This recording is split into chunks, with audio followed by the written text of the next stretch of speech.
Capítulo 9. Desencarnações. Nosso grupo de estudo foi com outros instrutores aprender na prática e tentar ajudar algumas desencarnações. Já havíamos visto na teoria as muitas formas de deixar o corpo físico. Agora iríamos ver para ter conhecimento sobre os desligamentos de algumas pessoas. Fomos avisados que estava havendo um tiroteio entre grupos rivais e nos dirigimos imediatamente para lá. Ao chegarmos, ainda trocavam tiros e algumas pessoas corriam com medo. Os assassinos fugiram, deixaram caídos 2 feridos, um na perna, outro no abdômen, mão e perna. Havia 3 mortos. Rápidos também vieram ajudar 4 socorristas que trabalhavam na região e também um bando de desencarnados trevosos que chegaram tocando tambores e fazendo barulho. Por que esta algazarra? Indagou Terezinha. Alberto, um do instrutor, respondeu a todos esclarecendo. Grupos assim de desencarnados que vagam estão sempre à cata de novidades e confusões. Deliciam-se com as brigas, chegando até a apostar e torcer por um desfecho macabro. Temos vistos alguns batucando, andando por aí, como esses que têm essa preferência. Muitos grupos possuem conduta elevada, mas são muitos os outros que gostam de algazarra. Muitos do bando trevoso nos viram, outros nos sentiram. Pararam perto e esperaram, porém continuaram a batucada. Alguns gritaram, dirigindo-se a nós. Ei, vocês do Cristo, andem logo. Peguem os que são de vocês e se mandem. Queremos os nossos. Voltamos a atenção e os cuidados para os feridos. O que tinha levado 3 tiros estava mal e perdia muito sangue. O dono do bar onde aconteceu o tiroteio chamou a polícia e a ambulância. O socorro para os feridos veio rápido e os 2 foram levados para o hospital. Cleusa, que foi médica encarnada, acompanhou-os fazendo tudo ao seu alcance para ajudá-los. Os 3 cujo corpo físico estavam mortos mostravam-se confusos e sofriam. Este, disse um dos socorristas, é bom moço, trabalhador, correto, e atiraram nele só porque conversava com este outro, seu primo, que era traficante. Observamos melhor os 3. Eram todos jovens adolescentes. O apontado pelo socorrista via-se pela sua aura que era boa pessoa. Todavia, o que notamos nos outros 2 não foi nada agradável. A aura deles estavam sujas, pastosa e tinha tonalidade escura. Este, disse o outro socorrista esclarecendo nossa turma, já assassinou 3 pessoas, é traficante e sádico. Tem 17 anos. E o outro é um viciado em drogas e costuma roubar carros. Esses 2 debatiam-se desencarnados, já que os corpos mortos estavam inertes. Ficamos em sua volta e oramos. Depois aproximamo-nos do que era bom. Um dos socorristas lhe falou bondosamente. Jairo, você está ferido. Vamos ajudá-lo. Calma, fique tranquilo. O garoto acalmou-se e o processo de desligamento foi rápido. Alberto esclareceu ao grupo. Logo a polícia estará aqui e levará os cadáveres. Precisamos desligar Jairo depressa para levá-lo daqui, evitando assim cenas desagradáveis a esse jovem. Jairo, em espírito, adormeceu tranquilo. E logo os socorristas experientes os desligaram, levando-o para um posto de auxílio, ali perto. Seu cadáver ficou com muitos ferimentos, mas o rosto demonstrava tranquilidade. O socorrista que ficou dispensou os fluidos vitais de seus restos mortais, para evitar que fossem sugados e vampirizados. Quando o socorrista terminou, afastamo-nos alguns metros. Nada mais tínhamos a fazer. Agora, porém, seria a vez do outro grupo. Ficamos observando em silêncio a cena trágica e nos chocou. Eles se aproximaram de um dos outros e vimos um deles parecia o chefe do grupo, especialista em desligamento. ficar bem próximo dos jovens mortos. Ele falou rindo, talvez imitando com deboche os socorristas. Calma aí, negrão, fique tranquilo. Tiro vocês daí. Estão mortinhos, ou melhor, mortões. Alguns pararam a batucada para olhar melhor. Os outros continuaram. Com rapidez, o desencarnado, demonstrando o que sabia fazer e bem feito, desligou os dois sem qualquer delicadeza, jogando-os para o bando, que os seguraram rindo e fazendo piadas. Os dois estavam abobalhados, assustados e com medo. O grupo avançou sobre os restos mortais deles, já que o socorrista vigiava o que fora socorrido. Como feras, vampirizaram os fluidos vitais, sugando o que escorria pelo chão. Alguns encarnados rodearam o local, olhando curiosos. Foi quando uma senhora se aproximou chorando. Era a mãe de Jairo. Nós a rodeamos, tentando confortá-la. Jairo estará melhor agora, disse Albertina, nossa companheira do grupo. Uma mulher que acompanhava a mãe de Jairo sentiu a expressão forte e comovente de Albertina e abraçou-a e falou: Neuzinha, não se desespere. Jairo estará melhor agora, longe desta vida ruim. Estará? Falou a mãe comovida. Ele era tão bom que só pode estar bem. Veio outra senhora chorando desesperada. Era a mãe de um dos outros dois meninos. Meu filho, avisei-o tanto para não ficar e não se meter com esses bandidos. Afagamo-lhes confortando. Sofriam muitíssimo. Os desencarnados do bando continuaram até que se saciaram. Depois se afastaram alguns metros, observando talvez porque também fazíamos o mesmo. Lorival, da nossa turma, querendo aprender, indagou ao socorrista que estava ali olhando com tranquilidade. O senhor não se entristece com essas cenas? Certamente, mas faz 10 anos que trabalho no posto de serviço aqui perto. Infelizmente, essas cenas são comuns por aqui. E os outros dois, que sabe Marília, o que acontecerá com eles? Não foi possível socorrê-los, porque insensatamente se afinam com outro grupo. Pelo que tenho visto, logo estarão a farrear com um bando ou planejando se vingar de seus assassinos.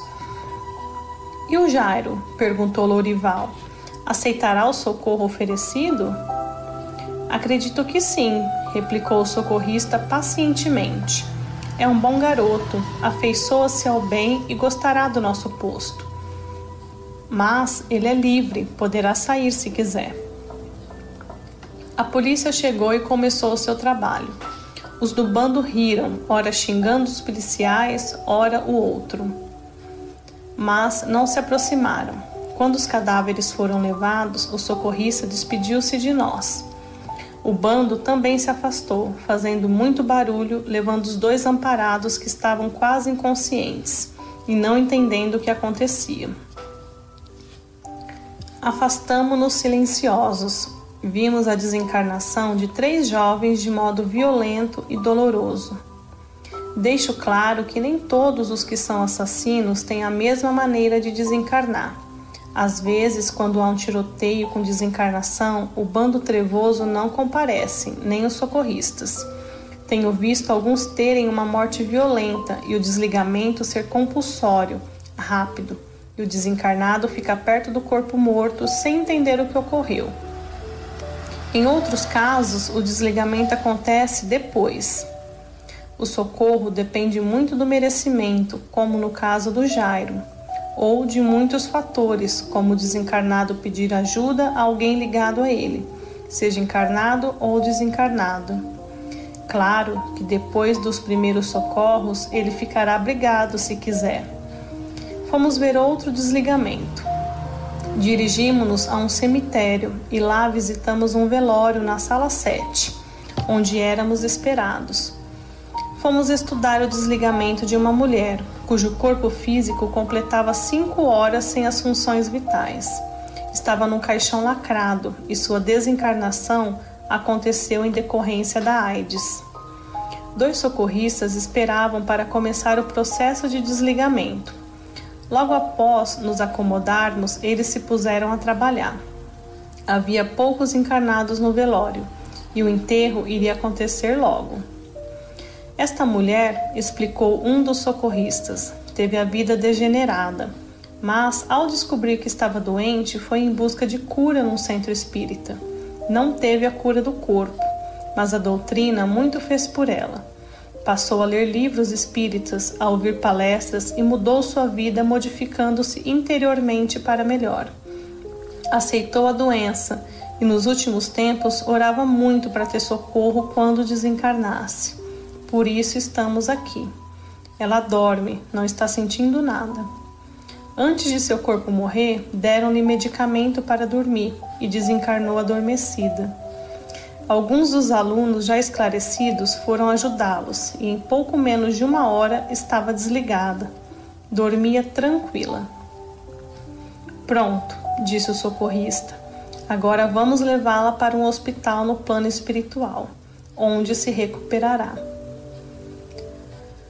Na sala ao lado desta, no velório, havia muito barulho e muitas pessoas choravam desesperadas.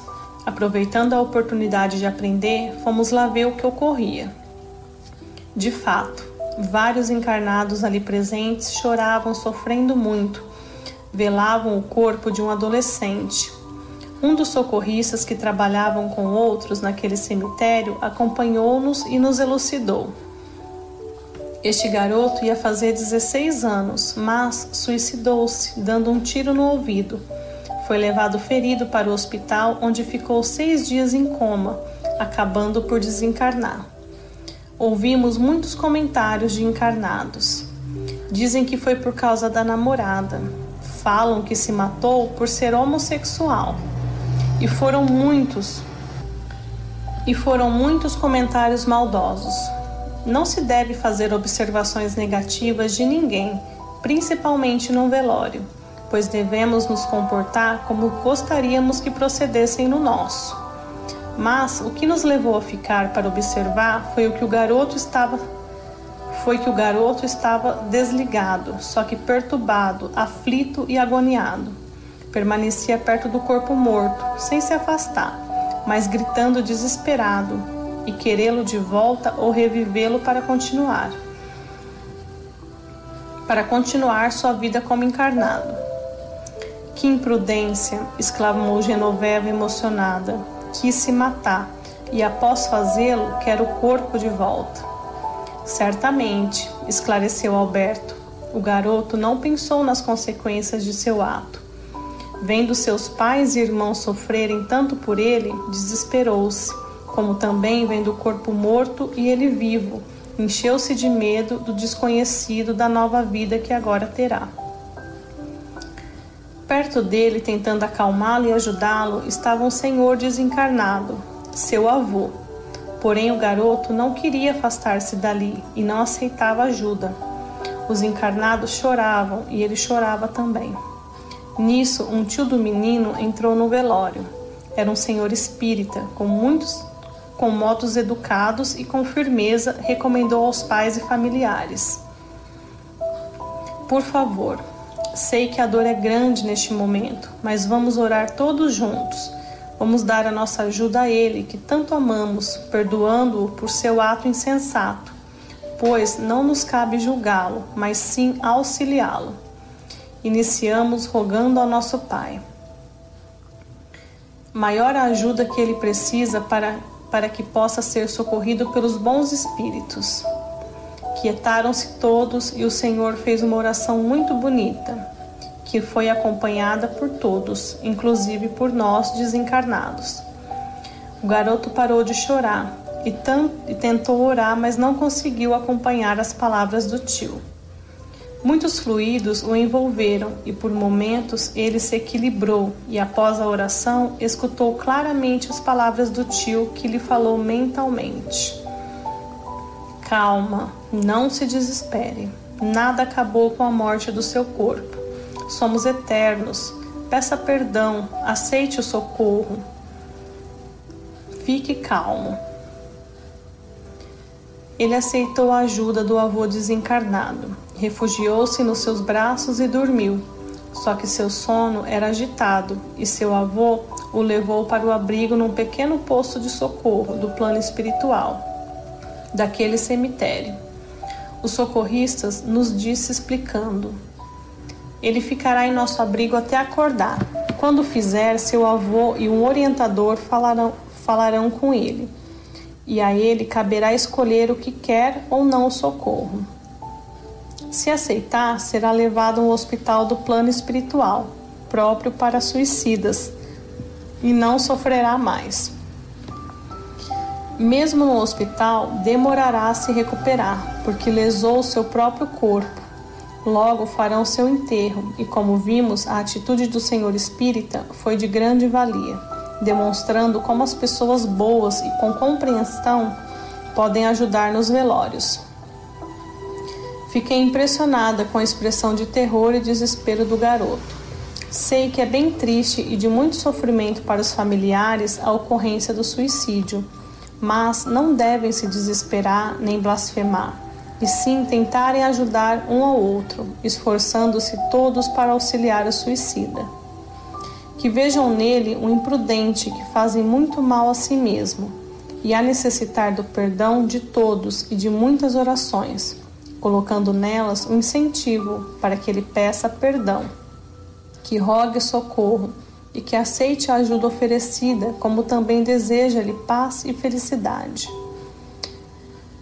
Isto vindo dos entes queridos o auxilia muito, pois os familiares do suicida não devem pensar que ele será infeliz e que sofrerá pela eternidade. Nada na espiritualidade se faz automaticamente, pois cada caso é visto com carinho especial. Não se deve matar ou tirar a vida física de quem quer que seja, e embora as consequências do erro sejam penosas para quem o cometeu, o agressor é sempre perdoado quando pede perdão com sinceridade e repara sua falta. O carinho dos que nos amam significa conforto a facilitar as coisas. E quem pensa que se suicidar, não faça, por pior que seja a dificuldade no momento. Lembrando que tudo passa e o tempo trará soluções. Continuamos as existências após a morte do corpo. E para o suicida essa continuação não é agradável, porque ela acaba sofrendo bastante. O socorrista nos acompanhou para uma visita ao cemitério. Veja, disse Josefino, 2 desencarnados trevosos guardando esse túmulo.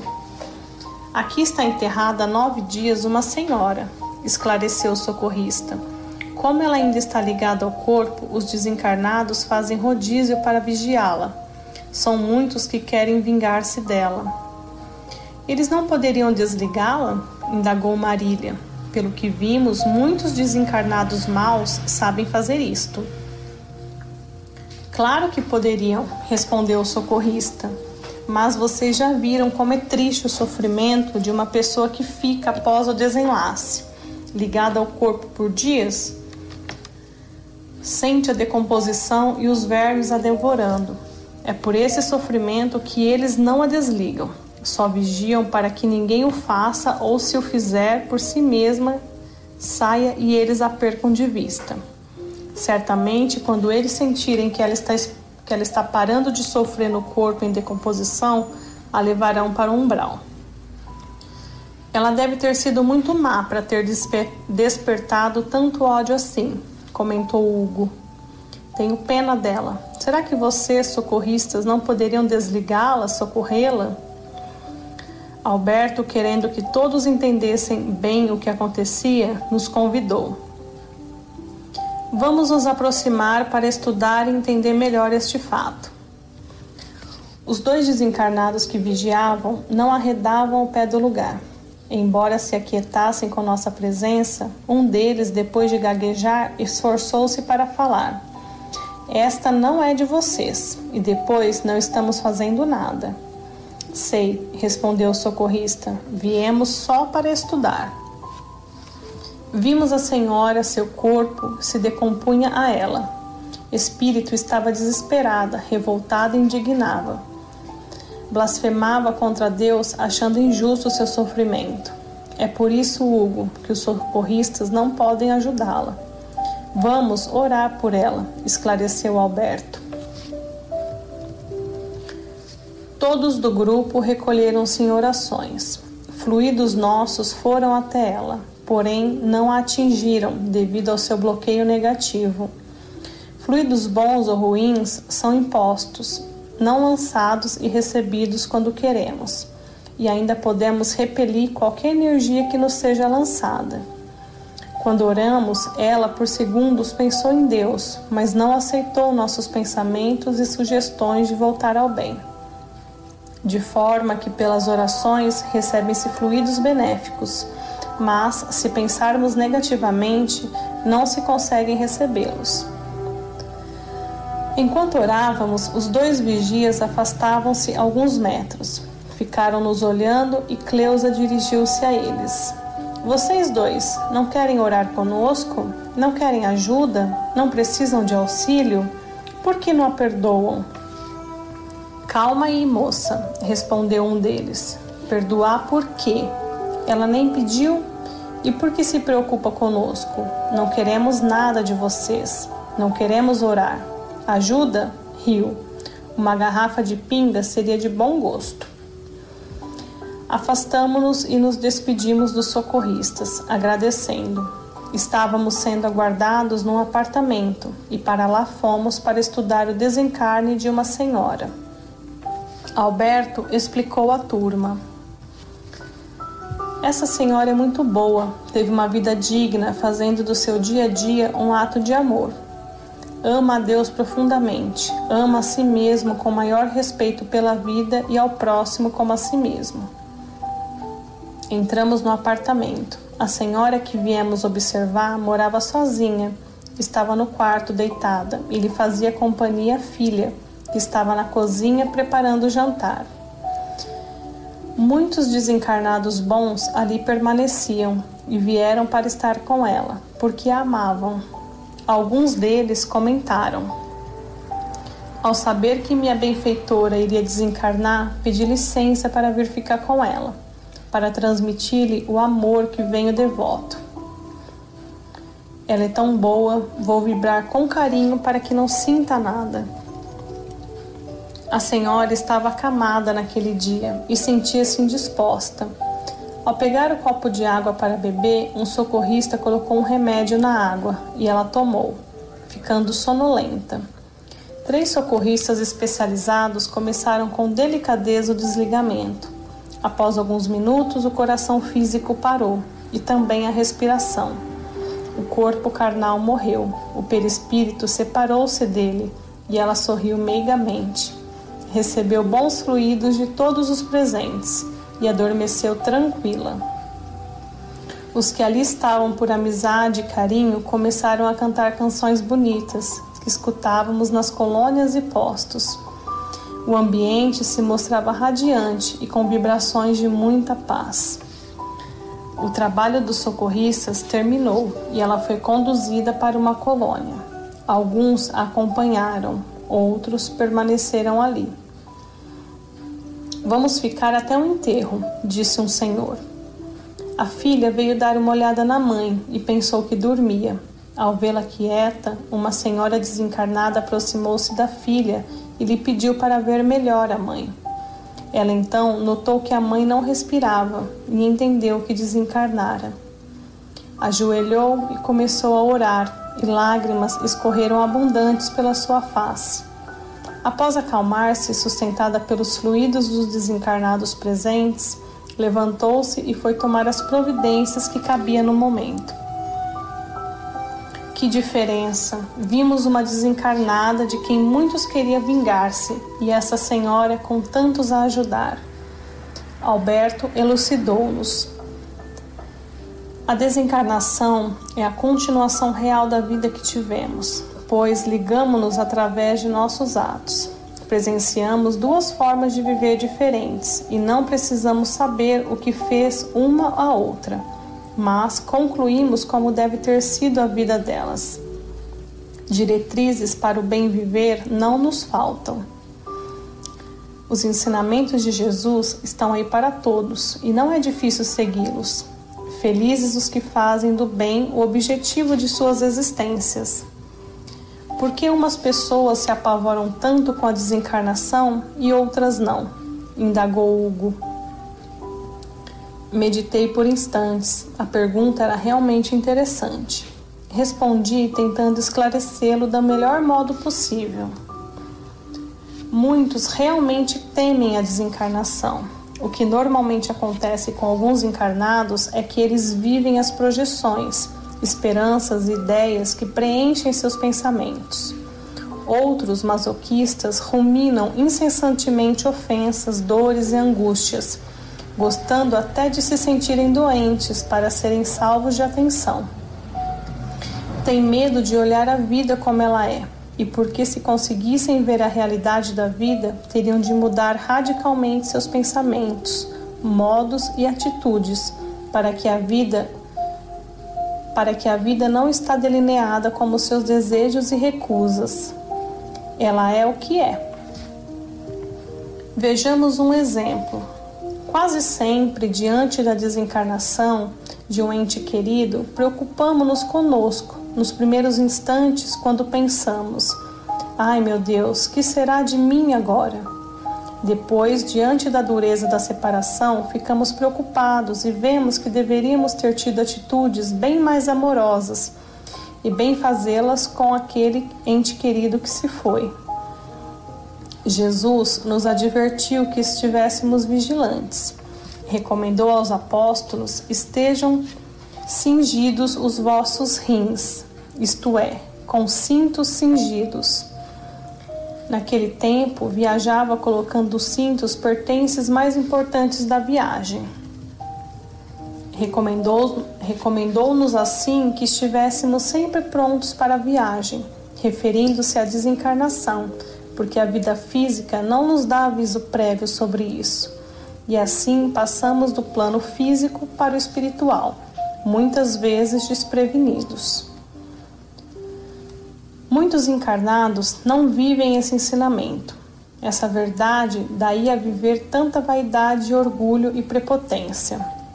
Porque se todos percebessem que nada somos por nós mesmos e que nada temos de absolutamente nosso, a simplicidade e a humildade seriam a base de nossas relações. Nas grandes catástrofes do mundo físico, os homens se ajudam mutuamente com simplicidade e fraternidade, porque com o acontecido tudo perderam e naquele instante são iguais.